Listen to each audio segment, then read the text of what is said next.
हकीम असगर अली की होलनाक सरगुज़श्त, कदम कदम पर तजस्सुस और गोना गो वाक़यात। एक ऐसे शख्स की कहानी जिसे बेपनाह पुरइस्रार कुव्वतें हासिल थी। एक तहलका खेज कहानी, पुरइस्रार अलूम का माहिर। एक ऐसी कहानी जो आपके रोंगटे खड़े कर देगी। बहरतौर मैं रात भर हकीम साहब की सरगुज़श्त में गुम रहा और दूसरे दिन हस्बे माबूल उनकी खिदमत में पहुंच गया। हकीम साहब को भी मेरी आदत का पता था और वो मेरा इंतजार कर रहे थे। चाय तैयार थी, मेरे सामने चाय पेश की गई और फिर मेरी फरमाइश पर उन्होंने अपनी दास्तान वहीं से शुरू की जहां से खत्म की थी। मैं हस्बे मामूल उनकी कहानी में गुम हो गया। हकीम साहब ने कहा, दरख्त के नीचे लेटे लेटे मुझे नींद आ गई थी। जब मैं सोकर उठा तो शाम के झटपटे फैल गए थे। परिंदों की आवाजें फिजा में उभर रही थीं। तमाम परिंदे अपने घोंसलों की जानब लौट रहे थे। मैंने आसमान की तरफ देखा और एक ठंडी सांस लेकर सोचा कि खुदाया, मेरा भी कोई घर है, मेरा भी कोई है इस दुनिया में जिसे मैं अपना कह सकूं। काश मैं भी उन परिंदों की मानद अपने किसी घर को लौटता। काफी देर तक मेरे दिल में दुखन का एहसास होता रहा। फिर मैंने सोचा, इस दुनिया में ना जाने कहां कहां मेरे जैसे लोग आबाद होंगे, जिनका इस दुनिया में कोई नहीं होगा, जिनका कोई घर नहीं होगा और वो अपने घरों को नहीं लौटते होंगे। जो कुछ जिस हाल में भी है उसी पर कनात करना बहुत जरूरी है। हैरत अंगेज बात थी वकार मियाँ कि सिफली कुव्वतें दिल में शैतान को जगाती हैं, लेकिन मेरे ऊपर खुदा का साया बरकरार रहा था। मैं बुराई की दलदल में धंसने के बावजूद अपना ईमान बरकरार रखे हुए था। बाद औकात ऐसा भी हो जाता है, और ये शायद मजबूत कुव्वत इरादी और दिलों में मौजूद ईमानी जज्बों की दीन है कि इंसान बहुत कुछ खो जाने के बावजूद बहुत कुछ नहीं भी खो पाता। अगर तुम किसी आलम से मालूम करो तो शायद तुम्हारी इस उलझन की तशरीह हो जाए, यानी जो सवाल कल तुमने मुझसे किया था उसका सही जवाब तुम्हें मिल जाए। तो फिर मैं वही बात कहूंगा कि ये सब कुछ खुदा की देन होती है। वो जिसे चाहे जिस अंदाज में नवाज दे। मैंने बचपन से लेकर अब तक की जिंदगी तवील जद्दोजहद में सिर्फ की थी, और ना जाने मेरी कौन सी बात बारगाहे इलाही में पसंद कर ली गई कि मुझसे मेरा ईमान ना छीना और उन गलीज अरवाहों की गौल में मैं अपने आप को साहिब ईमान रख सका। बहरतौर मैं शाम के झटपटे में वहां से चल पड़ा।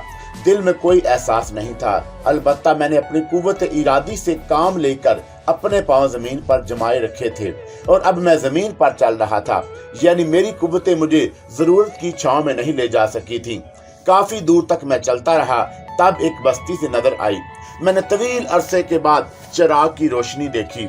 मासूम लोगों की इस बस्ती में दाखिल होने के बाद मैंने कोई ढोंग ना रचाया, बल्कि जो सफेद लबादा मेरे बदन पर था वो भी मुझे उस वक्त अजीब सा महसूस हो रहा था, और मैं सोच रहा था कि लोग कहीं मुझे फकीर आलम या दरवेश ना समझ लें।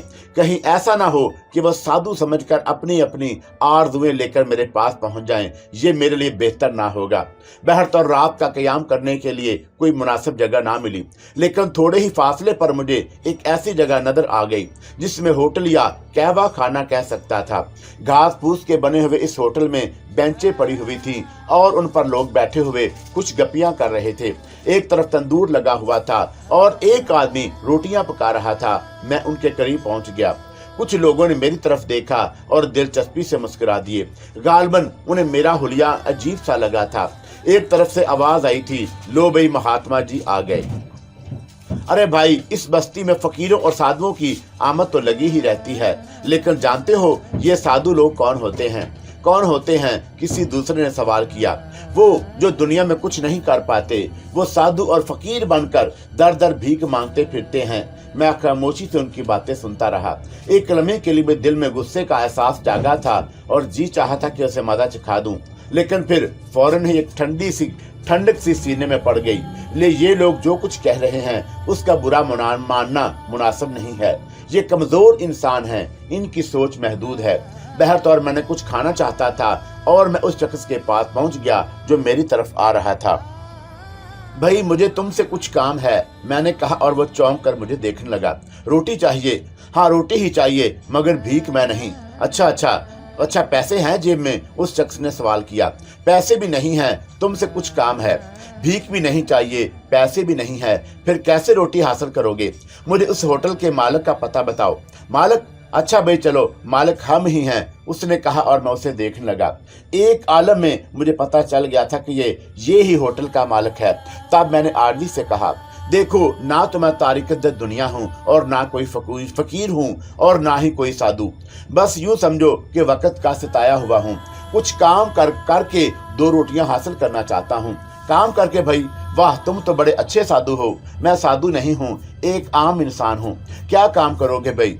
वो काम जो तुम ये महसूस कर सको कि उसके बदले में मुझे 2 रोटियां दे सकते हो। चलो चलो जाओ भाई, बैठ जाओ, मैं खाना देता हूँ तुम्हें, खाना खा लो, उसने कहा। और इसका मुआवजा? कह दिया ना यार, खाना खा लो, ऐसी कौन सी मुझे मौत आ जाएगी तुम्हें 2 रोटियां देकर? नहीं, अगर ऐसी बात है तो मैं खाना नहीं खाऊंगा। अरे कमाल के आदमी हो, मैं कह रहा हूँ कि मेरे लिए कोई काम वाम नहीं है, मैं कौन सा काम तुम्हें दूं? तो फिर ठीक है, कोई बात नहीं। मैंने गर्दन झुकाकर वहां से चल पड़ा। पता नहीं उस बेचारे को क्या ख्याल आया, उठकर मेरे नजदीक पहुंच गया। क्या वाकई तुम वापस जा रहे हो? हाँ, मैं काम किए बगैर कुछ नहीं खाऊंगा। अच्छा चलो यूं करो, काम बाद में कर लेना, पहले खाना खा लो। नहीं, पहले काम फिर खाना। अजीब सर फिरे आदमी हो। अच्छा जाओ, होटल के पीछे चले जाओ।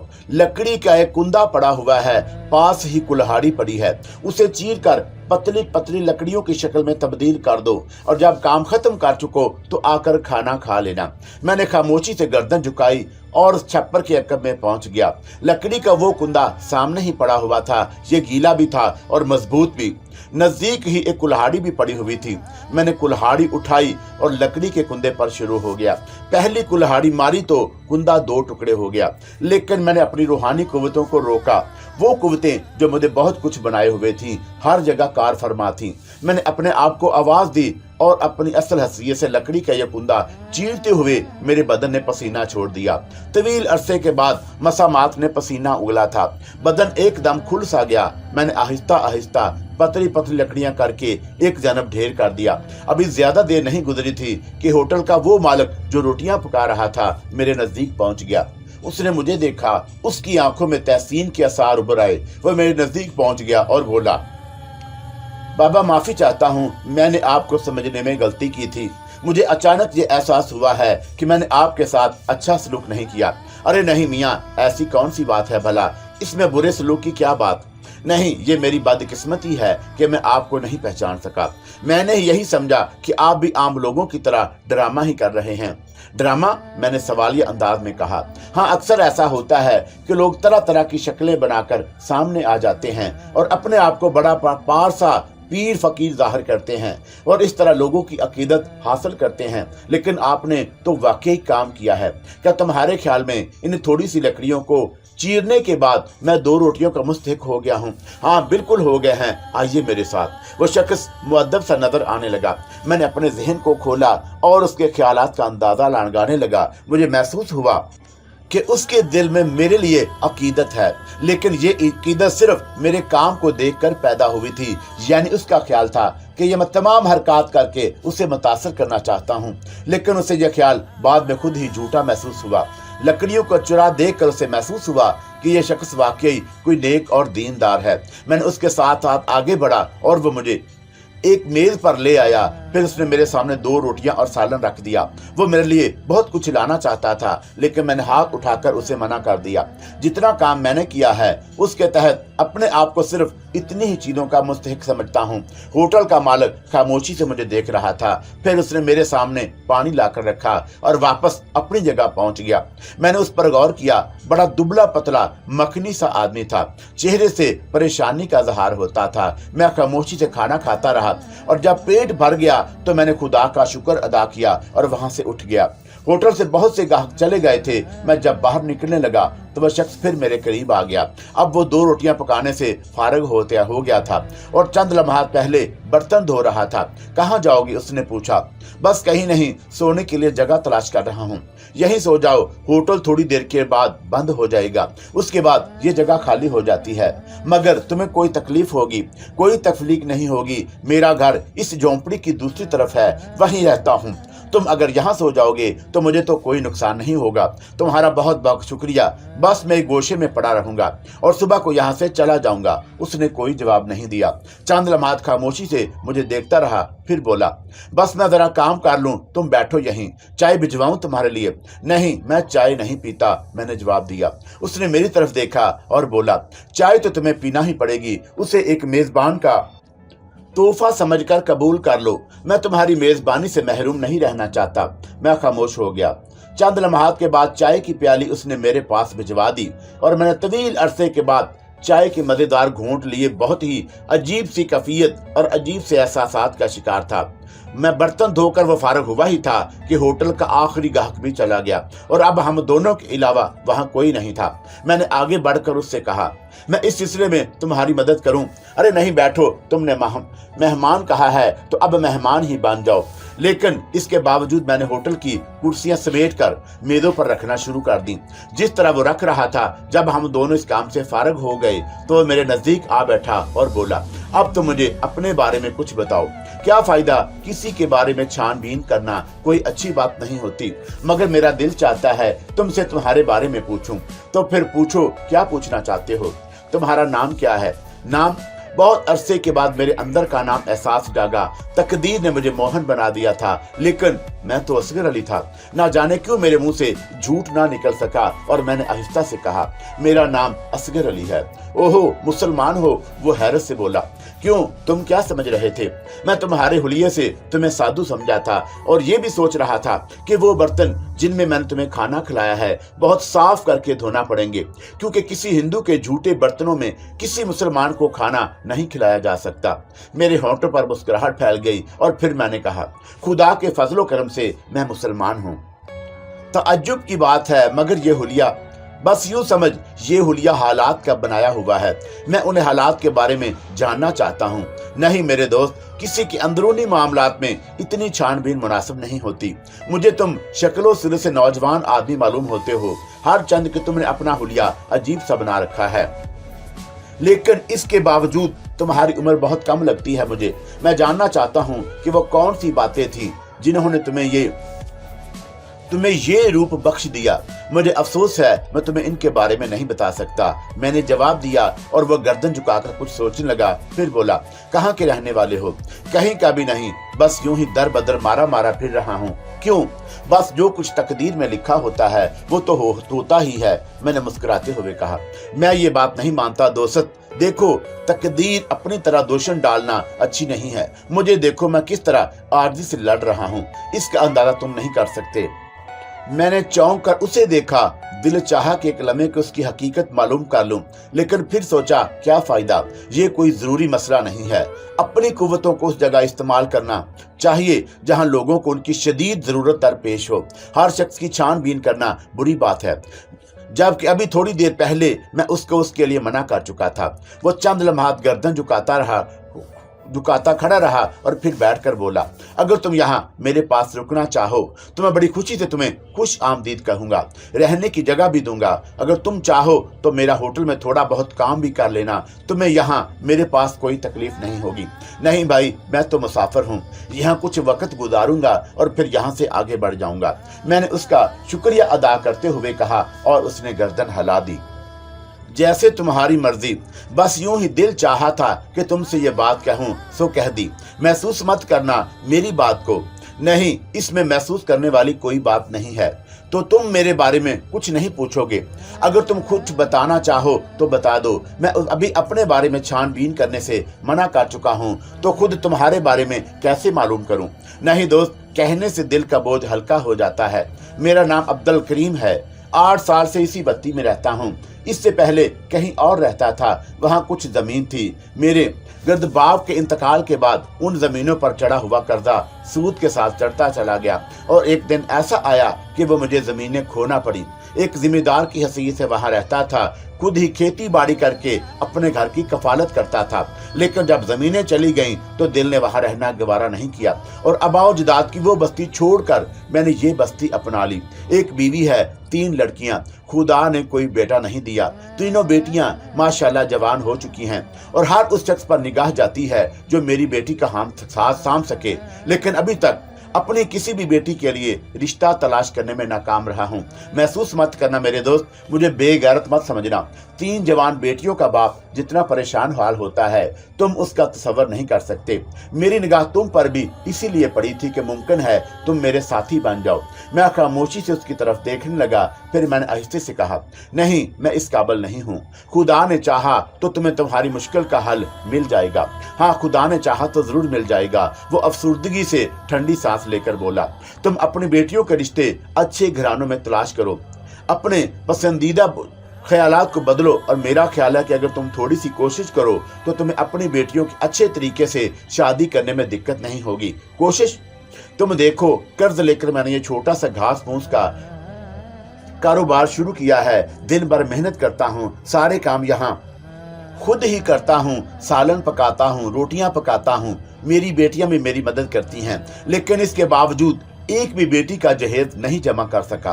पैसे बचते ही नहीं हैं, अखराजात इतने हैं, महंगाई इतनी है कि कुछ समझ में आता नहीं। बहरहाल मैं बिला वजह तुम्हें परेशान कर रहा हूँ। अच्छा, अब तुम सो जाओ, देर काफी हो चुकी है। सुनो, क्या नाम है तुम्हारा? अब्दुल करीम, उसने जवाब दिया। अब्दुल करीम भाई, इंसान इंसान की मदद करता है। मैं अगर तुम्हारी कोई मदद करूं तो तुम्हें कोई एतराज तो नहीं होगा? कैसी मदद? बस मेरा दिल चाहता है कि तुम्हें कुछ दूं। तुम क्या दोगे मुझे? उसने मुस्कुराते हुए पूछा। गालबन उसे ख्याल आ गया था कि मैंने 2 रोटियां हासिल करने के लिए उसके घर लकड़ियां चीरी थीं। महसूस मत करना, जो कुछ मैं दे रहा हूं ना वो चोरी का है और ना वो डाका जनी का। इस बात को अगर दिल चाहे तो इत्मीनान कर लो, लेकिन अपनी बेटियों की शादी के लिए मुझसे एक छोटी सी रकम कबूल कर लो। क्या रकम तुम्हारे पास है? उसने सवाल किया। हाँ है, मैंने कहा, और बसादे की जेब में हाथ डालकर जहन में तसव्वुर किया कि इतनी रकम मुझे मिल जाए, भला इसमें इस बात में किसी तरह नाकाम रह सकता था। चुनाचा मैंने नोटों की कई गुड्डियां निकालकर अब्दुल करीम के सामने डाल दी और उस पर सख्ते की सी कफियत तारी हो गई। वो फटी फटी आंखों से उन नोटों को देख रहा था।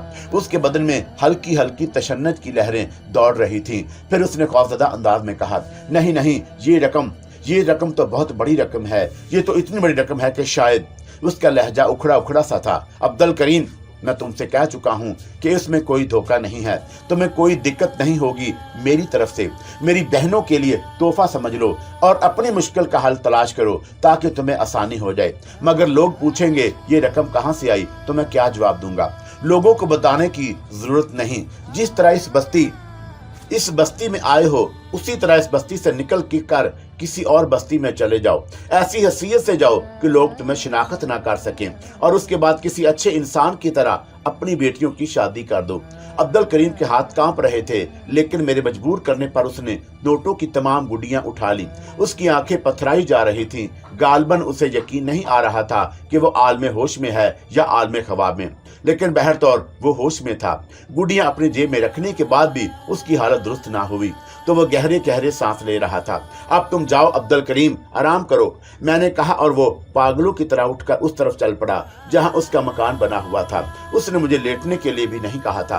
दर हकीकत कागज के टुकड़े इंसानी जिंदगी में इतनी बड़ी हैसियत रखते हैं वकार मियाँ कि तुम्हें भी इसका अंदाजा होगा। इसमें कोई शक नहीं हकीम साहब कि ये कागज के टुकड़े हमारे वजूद पर इस तरह मुसल्लत हैं कि हम उनके हाथों खिलौना बनकर रह गए हैं। हाँ, इसमें कोई शक नहीं। बहरतौर मैं वहां आराम करने के लिए लेट गया। लेटते वक्त मुझे बड़ी सुकून आवर कैफियत का एहसास हो रहा था। किसी इंसान की मदद करके मैंने जिंदगी में पहली बार यह सुकून हासिल किया था। सुबह को तकरीबन 4 बजे मैं जाग गया। मैं जानता था कि अब्दुल करीम रात भर नहीं सोया होगा। सुबह को वो मेरे नजदीक पहुंच गया तो पता नहीं क्या क्या हरकतें करे। चुनाचा उसके जागने से पहले यहाँ से चले जाना जरूरी ही था। मैं अपनी जगह से उठा और होटल का दरवाजा खोलकर बाहर आया। उसके बाद मैं तेज रफ्तारी से एक सिमत चल पड़ा। बस्ती के काफी दूर निकलने के बाद मैंने अपना आइंदा प्रोग्राम पर गौर किया। ये जो कुछ मुझे मिल चुका है इसका इस्तेमाल बेहद जरूरी है। ज़हन में ख्याल आया कि क्यों न पहले धर्मानंद जी से ही मुलाकात कर ली जाए। जब धर्मानंद का ख्याल आया तो ये भी ख्याल आया कि मैं मथुरा में नहीं हूँ। पता नहीं मथुरा यहाँ से कितनी दूर है। मथुरा का ख्याल आया तो पद्मावती भी याद आई। पता नहीं पद्मावती किस हाल में होगी। पहली बार पद्मावती मुझे खलूसे दिल से याद आई। हाँ, वो मजलूम लड़की अपने माँ बाप को खो चुकी थी। वाकई ये तो बड़े परेशान कुन बात थी। क्या वो सारी जिंदगी इसी तरह गुजार देगी? और ना जाने ये साधु सनत, ये जादूगर उसके साथ क्या सलूक करें, ना जाने उसे किस हाल में पहुंचा दें। मैंने पद्मावती को एक बहुत बड़ा दर्जा दिया था, चुनाचा उसे इस तरह नहीं छोड़ा जा सकता। कुछ भी हो जाए, हालात कोई रुख इख्तियार करें, मुझे पद्मावती की खबरगिरी करनी ही होगी, उसके एहसानात का सिला देना होगा। पद्मावती का ख्याल जहन के गोशों में सरायत कर रहा था। मैं जानता था कि वह इस वक्त धर्मानंद के कब्जे में होगी। बेचारी कहाँ कहाँ तबाह बर्बाद होती रही है, अपनों के हाथों मुसीबतों का शिकार हुई। उसके माँ बाप तो उसे भूल भी चुके होंगे।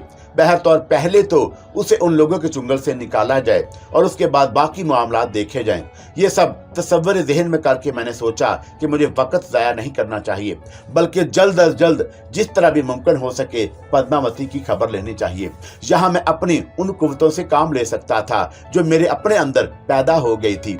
चुनाचा मैंने अपने जहन में कुछ सोचा और दूसरे ही लम्हे मुझे यूं महसूस हुआ जैसे मेरा वजूद फिजा में तहलील हो गया।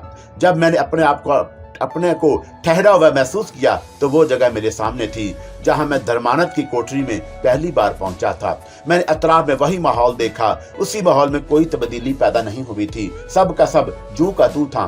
नाकूस और घंटों की सदाएं बुलंद हो रही थी। पिंडर पुजारी इधर उधर जा रहे थे। घाट पर आशनान हो रहा था।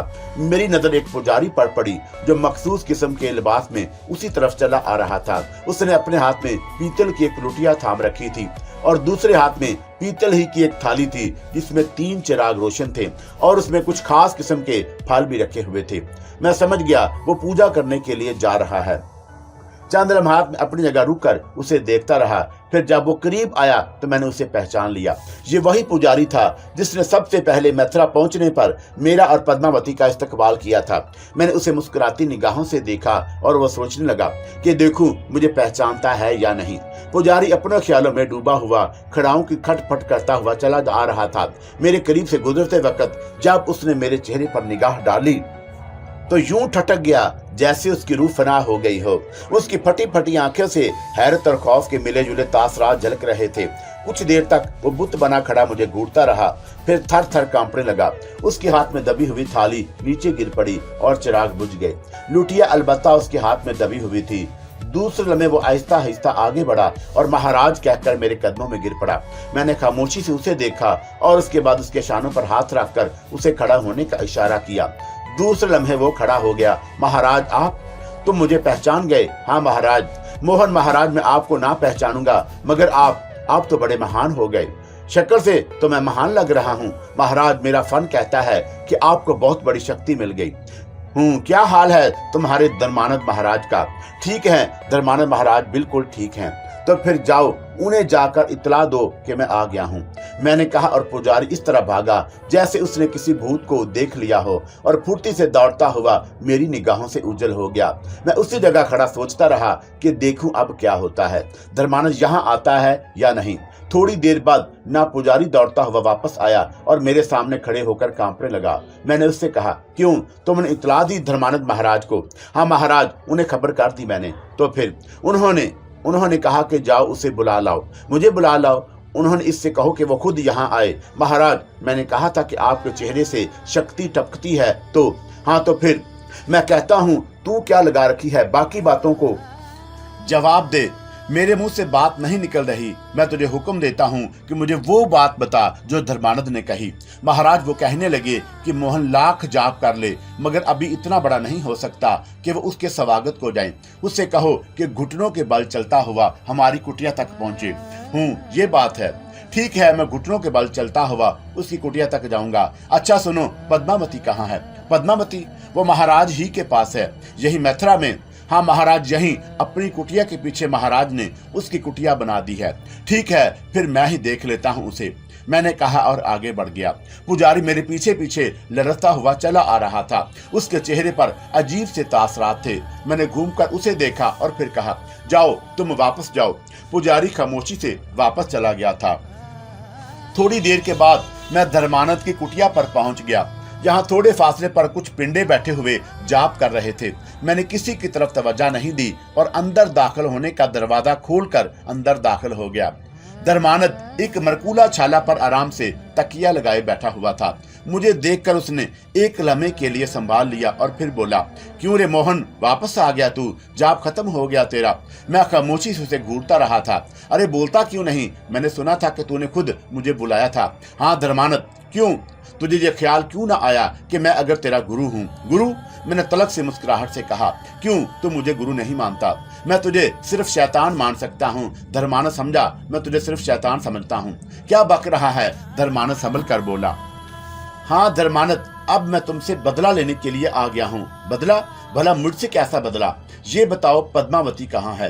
पीछे कुटिया में है कि उसे क्यों पूछ रहा है? उसे मेरे हवाले कर दे, मैं उसे अपने साथ ले जाने आया हूँ। क्या बक रहा है तू? तू पद्मावती को मेरी मर्जी के बगैर ले जाएगा? हाँ, अब मैं किसी की मर्जी को नहीं मानता, मैंने कहा, और धर्मानंद के होंठों पर एक अजीब सी मुस्कुराहट फैल गई। इसका मतलब है कि तू बिगड़ गया।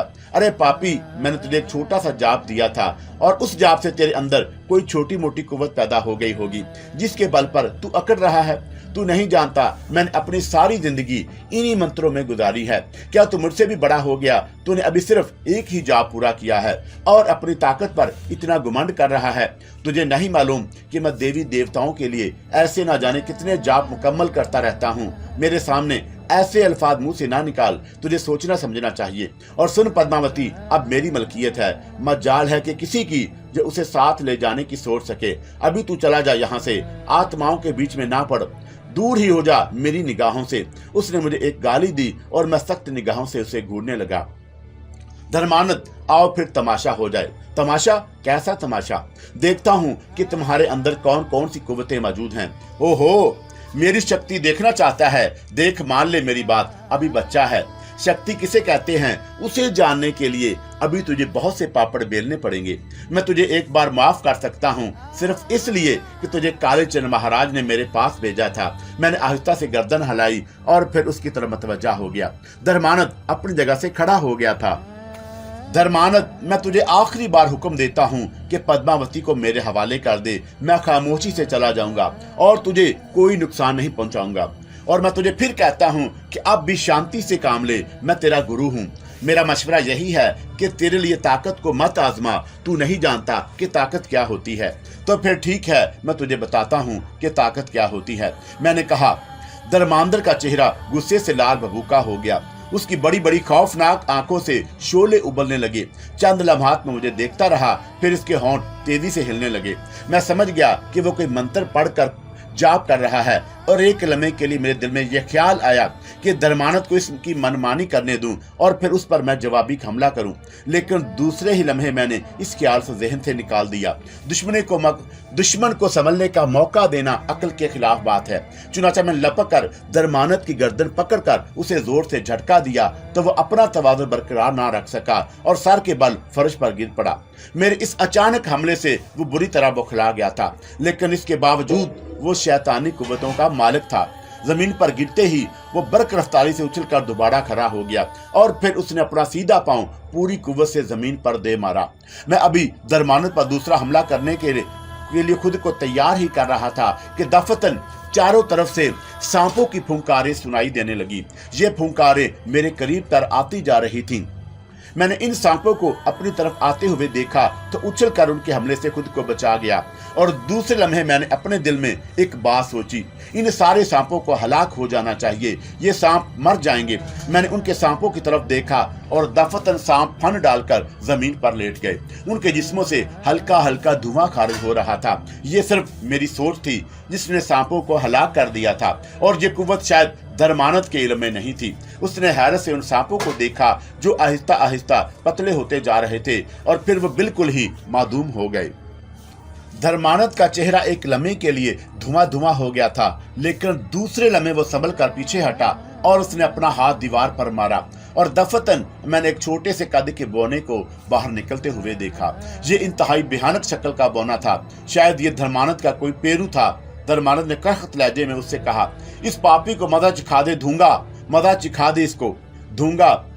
बू ने मेरी जन्म देखा और आहिस्ता आहिस्ता मेरी तरफ बढ़ने लगा। मैंने एक बार फिर उस पर निगाहें गाड़ दी और उसकी आंखों में आंखें मिला ली। दूसरे लम्हे मैंने उसकी ज़हनी उससे ज़हनी हुक्म दिया कि वो अपनी जगह साकत हो जाए और बोना अपनी जगह साकत हो गया। फिर मैंने सोचा कि इस बोने के पूरे बदन से आग के शोले बुलंद होने चाहिए और दूसरे लम्हे उसके बदन में आग लग गई। धर्मानत एक लम्हे के लिए भौंचका रह गया। दूसरे लम्हे उसने एक लंबी छलांग लगाई और मेरे ऊपर से गुजरता हुआ कुटिया के दरवाजे पर पहुंच गया, लेकिन मैं उसे नहीं छोड़ सकता था। अपनी कुव्वतों के साथ साथ मैं अपनी जिस्मानी कुव्वतों को भी आजमाना चाहता था। चुनाचा जैसे ही कुटिया के दरवाजे पर पहुंचकर नीचे जमीन पर पांव टिकाकर खड़ा हुआ, मैंने उसके ऊपर छलांग लगा दी और उसकी चोटी पकड़कर उसे घसीटता हुआ अंदर ले आया। चोटी खींचने से धर्मानंद को जो तकलीफ हुई थी उसकी वजह से उसकी हलक से एक धार सी निकल गई, लेकिन वो चित्त आ गिरा था। तुझ जैसे शक्तिमान को मैं अपने जूतों के मैल ही देना पसंद करूंगा, मैंने कहा और उसके थोड़ी के नीचे गर्दन पर पांव जमा दिया। मेरे पांव की जो कुव्वत थी वो इतनी थी कि इस वक्त अगर मैं जमीन में भी सुराख करना चाहता तो पांव को जमीन में धंसा सकता था। धर्मानंद की जुबान और आंखें बाहर निकल पड़ी। एक लम्हे के लिए उसके दोनों हाथ फिजा में तड़पे और फिर उसने दम तोड़ दिया। उसकी रूह बदन से निकलकर फिजा में परवाज कर गई। मैंने उसके मुर्दा बदन पर थूक दिया और फिर आहिस्ता आहिस्ता उसकी कुटिया से बाहर निकलकर दूसरे हिस्से से होता हुआ उस पिछले हिस्से में पहुंच गया जहां पद्मावती मौजूद थी। पद्मावती की शक्ल बिल्कुल तब्दील हो गई थी, हड्डियों का ढांचा बनकर रह गई थी। जो हुस्न खूबसूरती उसके चेहरे पर मौजूद थी अब उसका शाइस्ता भी नहीं रहा था। पता नहीं उस बेचारे को क्या हो गया था। रंग हल्दी की तरह जर्द और आंखें डुबडुबाई सी थी। ना जाने उसको क्या हो गया। चंद लम्हात मुझे देखती रही, फिर उसकी हलक से एक चीख सी निकल गई, मोहन। मैं आहिस्ता से उसके करीब पहुंचा और मैंने उसके शाने पर हाथ रख दिया। पद्मा, मैंने उसे प्यार से आवाज दी। मोहन, उसने फिर कहा और चीख कर मुझसे लिपट गई। मैं उसके सर पर प्यार से हाथ फेर रहा था। फिर मैंने कहा, मैं आ गया हूं पद्मावती, मैं आ गया हूं। अब तुझे दुनिया की कोई कुव्वत परेशान नहीं कर सकती। मैं आ गया हूं, बेफिक्र हो जा। पद्मावती की आंखों से आंसुओं की झड़ी लगी हुई थी और ये मेरे बदन पर मौजूद लिबास को भिगो रहे थे। मैं उसके सर पर मोहब्बत भरा हाथ फेरता रहा और पद्मावती सिसकियां लेती रही। चंद लम्हात के बाद उसने अपनी गर्दन उठाई, मुझे देखती रही और इस बार फिर उसने अपना चेहरा मेरे हाथों में लेकर मेरी परेशानी पर होंठ रख दिए। मोहन, मेरे भाई, मेरे बेर, मेरा बेरा, उसने कहा और मेरी आंखों को चूम लिया। मेरी बहन, मैंने भी उसे जज्बाती अंदाज में उसे कहा, तू आ गया मोहन। कहाँ चला गया था तू? जाप करने गया था पद्मा, तेरे लिए बहुत कुछ करने गया था और अब वो कुव्वत लेकर लौटा हूँ जो तुझे तेरी जिंदगी वापस कर दे, जो तुझे जमाने भर की खुशियां दे दे। मुझे पद्मावती के लहजे में यास की लहरें थी। हाँ, तुझे मैंने जवाब दिया। मुझे अब कौन सी खुशियां वापस मिल सकती हैं मोहन? तू आ गया मेरे लिए, इससे बड़ी खुशी और क्या हो सकती है? उसने मुस्कुराते हुए कहा। आंखों में आंसू थे और होंठों पर मुस्कुराहट। उस हंसी और गम का मिला जुला इम्तजाज बेहद हसीन लगा। मैंने एक बार फिर उसका सर अपने सीने में छुपाते हुए कहा, मेरी बहन, मेरी पद्मा, मोहन, जो कुछ भी है तेरी वजह से है। तूने मेरे धर्म की हिफाजत की है, बहुत बड़ा एहसान किया है तूने मुझ पर। एहसान का बदला कभी नहीं चुका सकता तुझे। तू नहीं जानती कि तूने मेरे दीन और ब्रह्म को क्या कुछ दिया है। इसकी एवज मैं तुझे एक छोटी सी चीज देना चाहता हूँ पद्मा। तेरा घर, तेरे माँ बाप, तेरे बहन भाई, मैं तुझे सब कुछ देने लौटाना चाहता हूँ। नहीं, अब मुझे उनमें से कुछ नहीं चाहिए। खैर छोड़ो इन बातों को, आओ पद्मा यहाँ से चलें। उसने ताज्जुब से कहा। हाँ, क्यों? मगर धर्मानंद उसी की आ गया। धर्मानंद, मैंने तलक सी भंसी के साथ कहा, आओ तुम्हें धर्मानंद का हाल दिखाऊं। क्या मतलब? कैसा हाल? ये बताओ। इस दौरान वो तुम्हें परेशान तो नहीं करता रहा? पद्मावती की गर्दन झुक गई थी। उसकी आंखों से आंसुओं के मोटे मोटे कतरे टपकने लगे। मैंने बेचैन होकर उसकी तरफ बढ़ा और मैंने उसके बाजू पर हाथ रखते हुए कहा, पद्मा, मुझे बताओ तो सही, क्या पूछना चाहते हो? उसने तुम्हारे साथ कोई बदसलूकी तो नहीं की? पद्मा एक फीकी सी हंसी हंस दी। मैं कोई इंसान हूँ जो मेरे साथ बदसलूकी ना की जाए? जमीन पर पड़े हुए पत्थर को तो हर कोई ठोकर मार देता है, भला इसमें किसी का क्या दोष? मगर तुम जमीन पर पड़ा हुआ पत्थर नहीं हो पद्मा। नहीं मोहन, इसके अलावा मैं कुछ नहीं हूँ। अब इसके अलावा कुछ भी नहीं हूँ। तो क्या धर्मानंद ने? मैंने काली चढ़ी के चुंगल में भी थी तो उसकी थी। अब जब उसने मुझे धर्मानंद को दे दिया तो फिर भला इसकी किसी बात से मैं इनकार कैसे कर सकती थी? ओह, तो उसने तुम मेरे खिलाफ, मेरी मर्जी, मेरी बात की तुम जानते हो मोहन कि मैं तो पत्थर हूँ। मट्टी का एक जान पुतला मेरी कोई मर्जी नहीं हुई। खैर, पत्थरों की बात कोई मर्जी होती है। वो फूट फूट कर रो पड़ी और मैं उसे दिलासा देता रहा। फिर मैंने आहिस्ता से कहा, पद्मावती, मैंने धर्मानंद से तेरा बदला ले लिया है। आ, अपनी आंखों से उसकी शक्ल देख ले। पद्मावती चौंक कर मुझे देखने लगी, फिर बोली, बदला ले लिया तुमने? मैंने उसकी बात का जवाब नहीं दिया, बस उसका बाजू पकड़े हुए उसे उसकी कुटिया तक निकाल लाया और धर्मानंद की कुटिया में लाकर छोड़ दिया। धर्मानंद की लाश अभी तक उसी तरह पड़ी हुई थी। किसी पुजारी ने उसकी मर्जी के बगैर अंदर दाखिल होने की कोशिश नहीं की थी, इसलिए उसके बारे में अभी तक किसी को पता नहीं चल सकता था। पद्मावती ने धर्मानंद की लाश देखी तो एक लंबी सी आवाज निकालकर एकदम पीछे हट गई। हाय राम, मर गया ये पापी, मर गया। हाँ, मैंने इसे कत्ल कर दिया है। तुमने? हाँ पद्मावती, मैंने। मगर क्यों? बस इस शैतान ने मुझसे बहुत कुछ छीनने की कोशिश की थी और इसके बाद ये मेरी कुव्वतों को आजमाना चाहता था। मगर तुम्हें ये महान शक्ति कहां से मिल गई? पद्मावती, मेरा खुदा जिसे कुछ देना चाहता है उसे मुख्तलिफ जराए से दे देता है। तूने एक ऐसे मौके पर मुझे मेरे मजहब पर कायम रहने दिया जब मैं बिल्कुल बेबस था। तू फिक्र मत कर, सिर्फ धर्मानंद ही नहीं, काली चर्मी मेरा शिकार बनेगा। मगर मोहन, ये तो बहुत बुरा हुआ। अब उसके चेले चाटे तुम्हें नहीं छोड़ेंगे।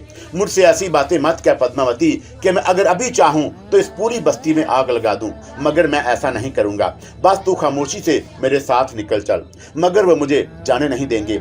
पद्मावती, मुझे गुस्सा मत दिला, मैंने उसका बाजू पकड़ कर कहा और उसे बाहर ले आया। हर पिंडे पुजारी बदस्तूर अपने अपने कामों में मशगूल थे, किसी ने हमारी तरफ तवज्जो नहीं दी। पद्मावती लड़ती कामती मेरे साथ आगे कदम बढ़ाती और थोड़ी देर के बाद मैं उसे उस इलाके से काफी दूर निकाल लाया। अब हम शहरी इलाके में दाखिल हो गए थे। पद्मावती मेरे साथ ले जाई शर्माई सी चल रही थी। यूं महसूस हो रहा था जैसे उसने पहली बार ये दुनिया इसी अंदाज में देखी हो। आज वो आजाद थी, आज वो किसी मनहूस पुजारी के ज़ेरे असर नहीं थी। इससे पहले जब वो मथुरा आई थी तो उसके अंदर एक दूसरी कैफियत बेदार थी। वो डरी डरी सी थी। वो जानती थी कि उसे वही कुछ करना है जो उससे कहा गया है, लेकिन आज वो अपने आप को मेरी पनाह में महसूस कर रही थी। मैं थोड़ी देर तक उसके साथ साथ चलता रहा।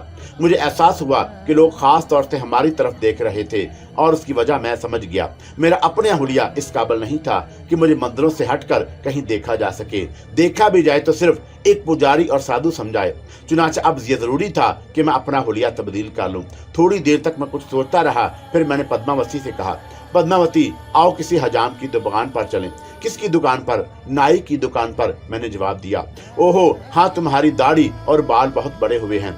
मुझे बहुत कुछ करना है पद्मावती, बहुत कुछ करना है, लेकिन ये सब कुछ करने से पहले मैंने तुम्हारे पास आना जरूरी समझा था। तो ठीक है, तुम्हारा जो मन चाहे करो। पद्मावती, अपना हुलिया तब्दील करने के लिए मुझे कुछ चीजों की जरूरत पड़ेगी। मैं चाहता हूँ कि कोई ऐसी चीज मेरे पास ना रहे जो हराम की हो। क्या मतलब? मतलब ये कि मैं अपनी कुव्वतों के जोर से अपने लिए जाती तौर पर कुछ नहीं करना चाहता। इसके लिए मुझे थोड़ा सा काम भी करना पड़ेगा। मैं बस ये सोचकर परेशान हो रहा हूँ कि तेरा क्या करूँ। तुम काम क्या करोगे? इसलिए मुझे कुछ चीजें खरीदनी हैं, मगर इसके लिए मेरे पास पैसे मौजूद हैं। तेरे पास? हाँ, मेरे अपने पैसे, ये लो। उसने मुझे अपनी चोली से कुछ नोट निकाल कर दिए। ठीक है पद्मावती, मैं इनसे काम चला लूंगा। मैंने उन नोटों को लेने में कोई अर्ज नहीं किया था। थोड़ी देर के बाद मैंने बाजार से अपने लिए सादा सा लिबास खरीदा और फिर नाई की दुकान पर जाकर दाढ़ी साफ करा दी, बाल तरछवाए और फिर अपनी असली शक्ल में आ गया। अब मेरी सूरत साफ सुथरी हो गई थी। पद्मावती मुझे देखकर मुस्कुरा दी और उसकी आंखों में प्यार के जज्बात उमड़ आए। तुम तो पहले से कहीं ज्यादा सुंदर हो गए मोहन। पद्मावती, एक बात कहूं तुझसे? हाँ कहो। अगर तुम मुझे मोहन की बजाय असगर अली कहे तो मुझे बड़ी खुशी होगी। मोहन बनने का वक्त अब गुजर चुका है। अब मैं मोहन नहीं, असगर हूँ। तो इससे क्या फर्क पड़ता है, मैं तुम्हें असगर कहूंगी। पद्मावती ने जवाब दिया और मुझे बड़ी मसरत हुई। उसके बाद मैं पद्मावती को लेकर एक होटल की जानब चल पड़ा। अब चंद मामलात के लिए मुझे कुछ न कुछ तो करना ही था। होटल में हमने एक कमरा हासिल किया और पद्मावती को इसमें मुकीम करने के बाद मैं अपने आइंदा प्रोग्राम के बारे में गौर करने लगा। मेरी अपनी दुनिया बहुत वसी थी, न जाने कैसे कैसे मंसूबे थे मेरे जहन में। गौर करता तो दिल को एक अजीब सा एहसास होने लगता। जाप करते हुए मेरी जहनी कैफियत बेहद खराब हो गई थी और सच्ची बात यह है कि इस वक्त मुझे कुछ याद नहीं रहा था, लेकिन फिर यह कैफियत खुद ब खुद ठीक हो गई। अब मैं पूरे होशो हवास में था। दाढ़ी साफ कराए और बाल वगैरह तरछवाने के बाद गोया मैं एक बार फिर पुराना असगर अली बन गया। लेकिन आज का असगर अली इतना बेबस नहीं था। वो दोस्तों के साथ दोस्ती निभाने का अहल था और दुश्मनों के साथ दुश्मनी, जिसका यकीनन जागता हुआ सबूत धर्मानंद था, जिसकी तमाम शक्ति मेरे सामने बेअसर हो गई थी। लेकिन मैं फौरन संजीदा हो गया। पद्मावती को इसकी जगह पर पहुंचाना था। पहला काम यही करना है मुझे। अभी अपनी उन कुव्वतों को सही तौर पर इस्तेमाल करने का कोई सही अंदाज इख्तियार नहीं कर सका था। मैं चाहता तो सारी दुनिया की दौलत अपने कदमों में ढेर कर सकता, लेकिन दिल में जो थोड़ा बहुत ईमान था वो उसकी इजाजत नहीं देता था कि इस फौरी दौलत को खुद पर इस्तेमाल करूं। हाँ, अगर ये दूसरों के काम आ जाए तो कोई हर्ज नहीं है। अगर ऐसा ना भी हो तो ये सब कुछ हासिल करने से फायदा। उस रात मैंने अपनी जिंदगी के लिए बहुत से फैसले किए। मुझे जो कुछ मिल गया था उसे जाया भी नहीं करूंगा। जहां बुराई को खत्म करने के लिए इन कुव्वतों को जरूरत पड़ी वहां इनसे जरूर काम लूंगा, और जहां मेरी अपनी जात के लिए कोई जरूरत पेश आई वहां कोशिश करूंगा कि रिज़्क़े हलाल मेरे पेट में उतरे। इस फैसले के दिल में एक एतमाद सा पैदा हो गया। बदी की कुव्वतों से नेकी के लिए काम लेने का ये असूल नया था, लेकिन मैं उसे आजमाना चाहता था। रात काफी गुजर गई। मैंने पद्मावती की तरफ देखा। उसकी आंखें खुली हुई थी और वह टुकर टुकर मुझे देखे जा रही थी। मुझसे निगाहें मिली तो मुस्कुरा दी। अरे पद्मा, तुम जाग रही हो? हाँ। क्यों, नींद नहीं आ रही? नींद नहीं आ रही। तुम्हारे पास मैं सोच रही हूँ। क्या सोच रही हो मेरे बारे में? यही कि तुम ऐसे क्यों हो, कैसा हूँ मैं। मेरी बात का विश्वास करोगे? हाँ, क्यों नहीं।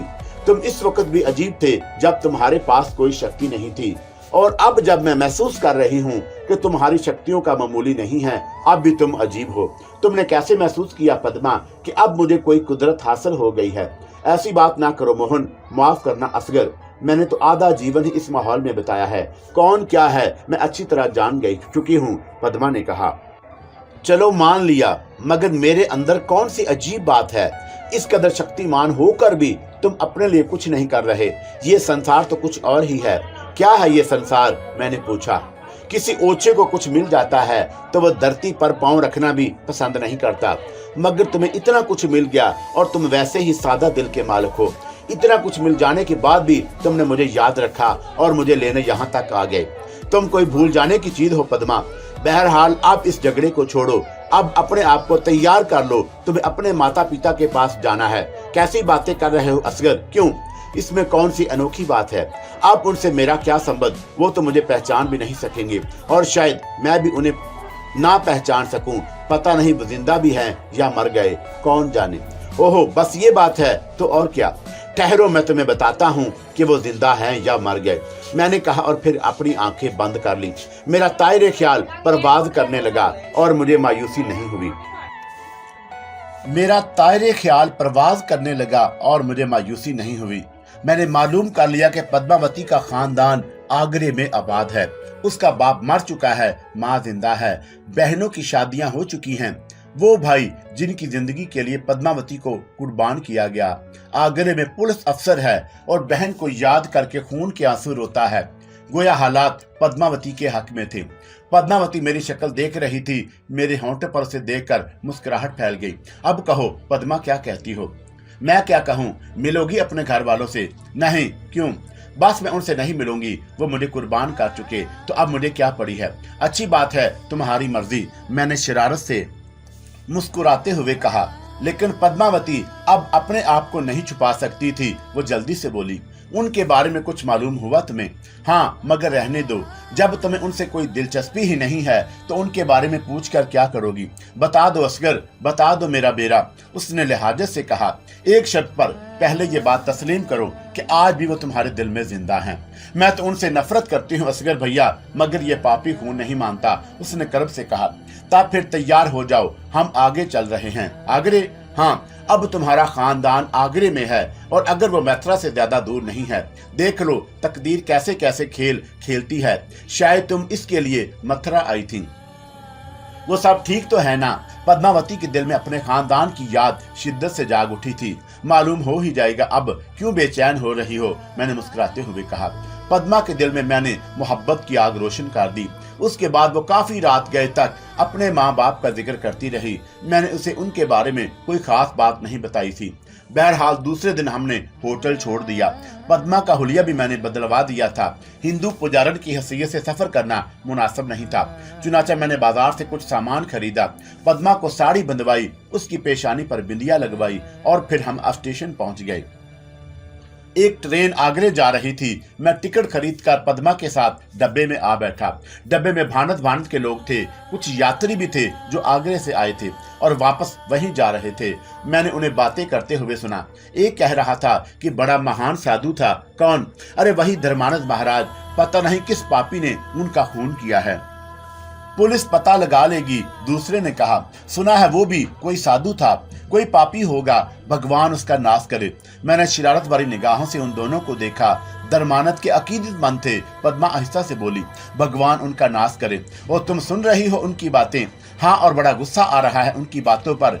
जी चाह रहा है कि मुंह नोच लूं पापियों का। पद्मा ने दांत पीसते हुए कहा, तो इन्हें कोई सजा दी जाए। मैंने कहा और मेरी निगाहें चारों तरफ भटकने लगीं। फिर मेरी आंखें ऊपर बर्थ पर रखे हुए दो छोटे छोटे मटकों पर पड़ी। दोनों मटकों के मुंह कपड़े से बंधे हुए थे और वे उन्हें लोगों के सरों पर रखे हुए थे। मैंने पद्मा की तरफ देखा और आहिस्ता से बोला, तो तुम इन्हें सजा देना चाहती हो पद्मा?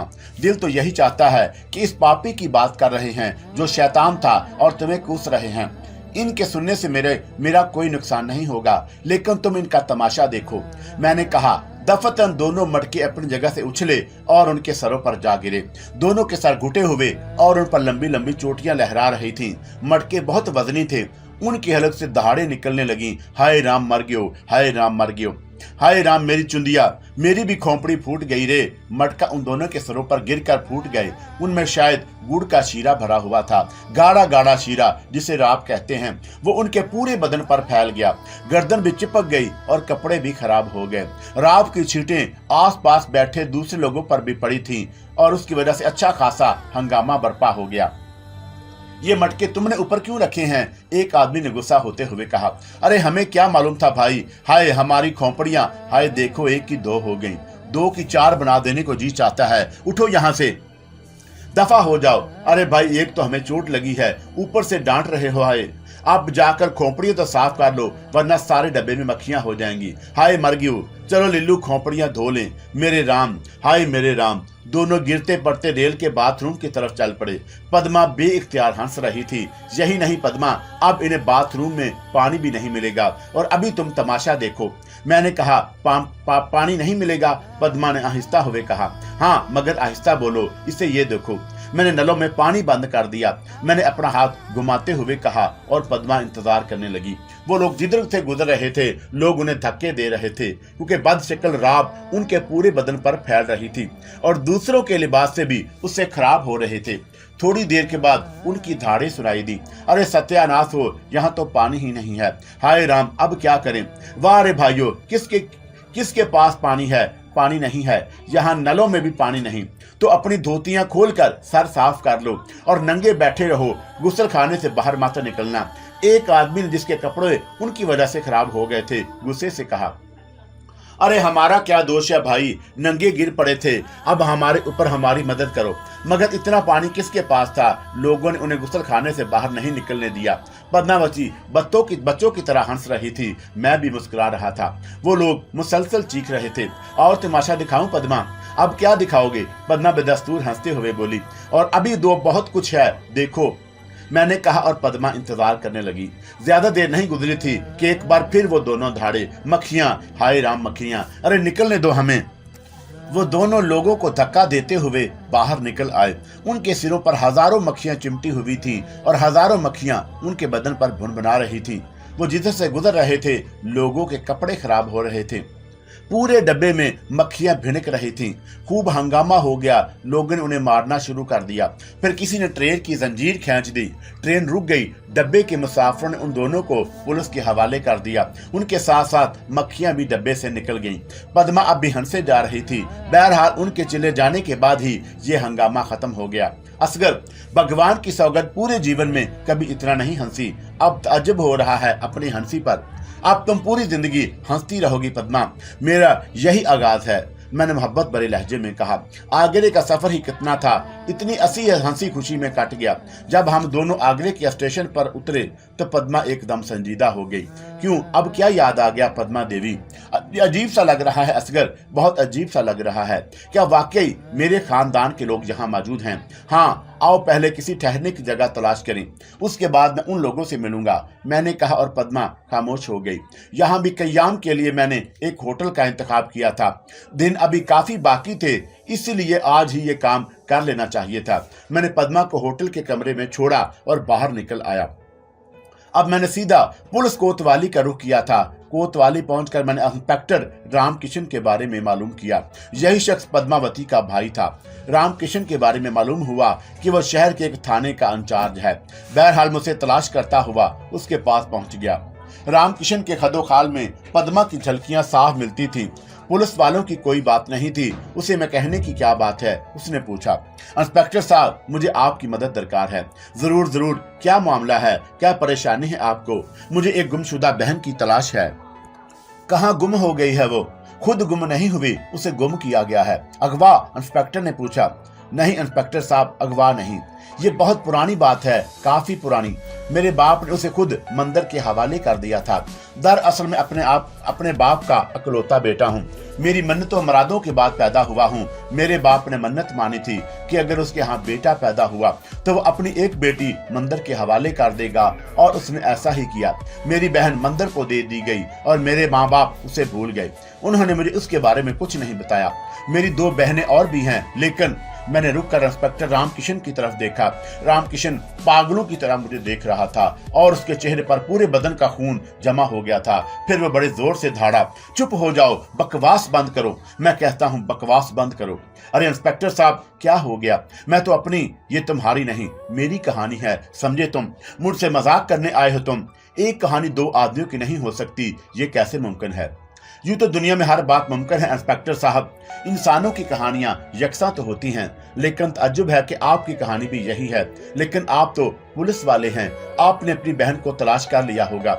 आह नहीं, वो मुझे नहीं मिली वो मुझे। मेरे माता पिता ने कुछ नहीं बताया था मुझे इसके बारे में पता चला, क्या कोशिश नहीं की मैंने उसकी तलाश के लिए? पूरा हिंदुस्तान छान मारा, मगर वो नहीं मिली। रामकिशन की आंखों में आंसू आ गए थे। आपके पिताजी जिंदा हैं? नहीं, वो मर गए। माताजी मौजूद हैं। अगर आपकी बहन मिल जाए तो आप उसे पहचान लेंगे? जरूर पहचान लूंगा, मगर आप भगवान के लिए मुझे बताइए कि आपकी कहानी सच्ची है, क्या आपकी बहन? हाँ इंस्पेक्टर साहब, ये कहानी मेरी नहीं आपकी है, लेकिन आपकी बहन मेरी भी बहन है, और मैंने आपको अपनी बहन की कहानी सुनाई है। कहाँ मिली थी वो आपको, कब मिली थी, और अब वो कहाँ है? भगवान के लिए मुझे उसके बारे में कुछ बताएं। इंस्पेक्टर की हालत खराब हुए जा रही थी।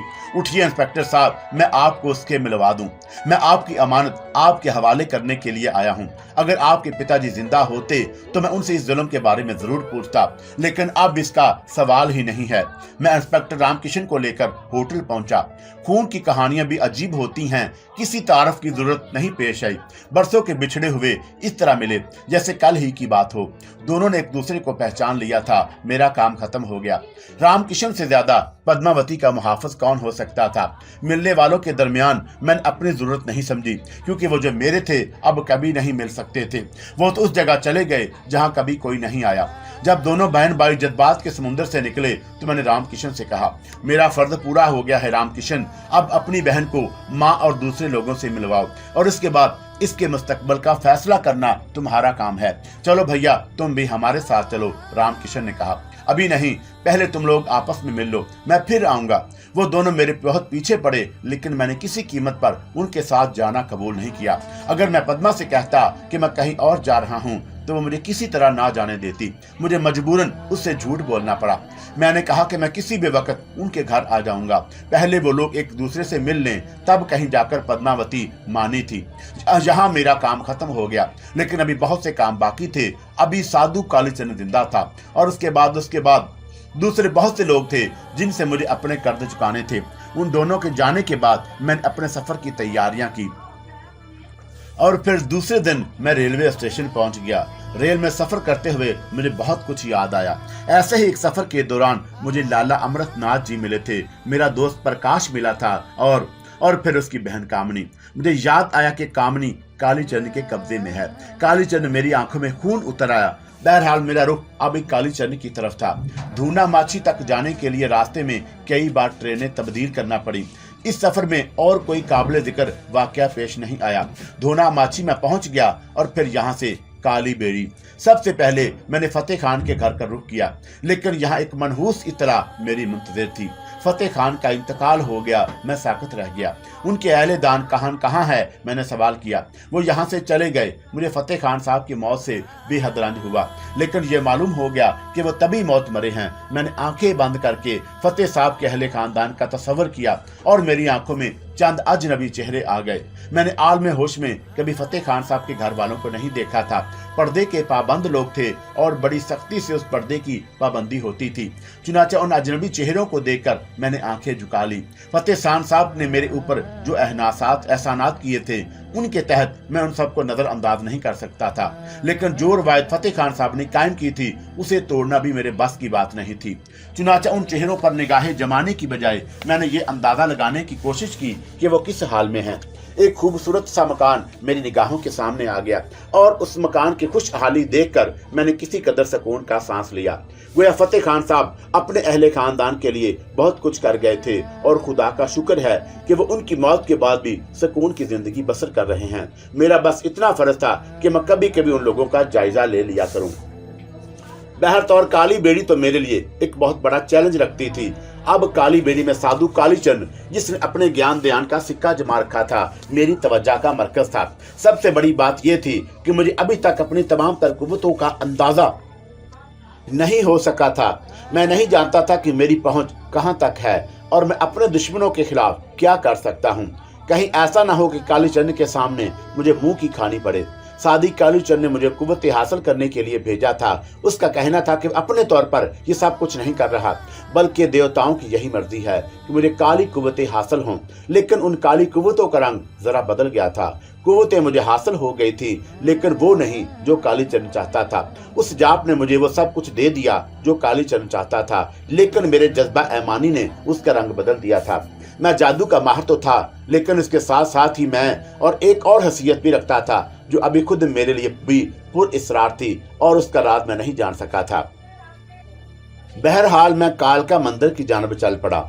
यूं तो काली बेड़ी में बहुत से लोगों से मेरी पुरखाश थी, लेकिन वो इतने ज्यादा नहीं थे कि मैं उनके बारे में कोई इंतकामी जज्बा जहन में रखता। हाँ, कालीचरण का मामला दूसरा था।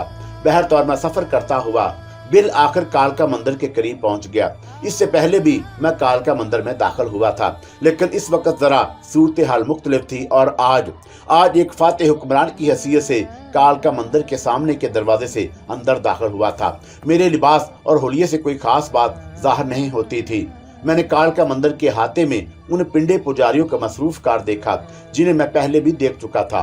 अगर उनमें से किसी की शामत आई है तो मैं कुछ नहीं कर सकता था, लेकिन मेरा इरादा था कि मैं उनमें से किसी को कोई नुकसान ना पहुंचाऊं। ये तो आम किस्म के लोग थे जो कालीचरण के काले मकासद के लिए बेशक काम करते थे, लेकिन इसके बावजूद मेरी निगाहों में उनकी वो हसीयत नहीं थी कि मैं उन्हें नुकसान पहुंचाने पर तुल जाऊं, और या उनकी खुशबख्ती ही थी कि किसी ने मेरा रास्ता रोकने की कोशिश नहीं की। मैं तमाम मराहल से गुजरता हुआ बिल आखिर उस तहखाने में पहुंच गया जहां इस वक्त भी साधु कालीचरण अपनी मनहूस शक्ल लिए उस जगह लेटा हुआ था जहां वह मुझे पहली बार नजर आया था। मेरे होंठों पर मुस्कुराहट फैल गई। मैंने भारी लहजे में कालीचरण को आवाज दी, आज तेरी शक्ति कहाँ गई? आज तेरा ध्यान कहाँ गया है? तुझे ये भी इल्म ना हो सका कि तेरा दुश्मन तेरे सर के करीब खड़ा है। कालीचरण का बदन बदस्तूर आंखें बंद किए लेटा रहा, लेकिन दफतन अकब से मुझे उसका कहका सुनाई दिया और मैं चौंक कर पलटा तो मैंने देखा कि साधु कालीचरण अपने मुजस्सम वजूद में मेरे अकब में खड़ा हुआ है। एक बार मैंने चौंक कर उसके सामने पड़े हुए बदन को देखा और फिर दोबारा उसे देखा। तब कालीचरण हंस पड़ा। बालक, इतनी छोटी सी शक्ति हासिल करने पर तू यूं उड़ रहा है, कैसी बुरी बात है। छी छी छी, गुरु तो गुरु होता है। मैंने तुझे देवताओं की मर्जी की वजह से शक्ति हासिल करने के लिए इस संसार में छोड़ दिया था, मगर एक छोटी सी कुव्वत हासिल करके तू अपने गुरु ही के मुकाबले पर आ गया। क्या बकवास करते हो? किसने तुम्हें दिल से गुरु माना? अव्वल तो मानने या ना मानने से कुछ नहीं होता, ये शक्ति मैंने तुझे दी है। वाह वाह, अगर तुमने मुझे ये दी है कालीचंद, तो फिर अपनी शक्ति से काम लो और मुझसे मेरी शक्ति छीन लो। मूर्ख, तू कुव्वतें छीनने की बात करता है, मैं तुझसे तेरा जीवन ही छीन लूंगा।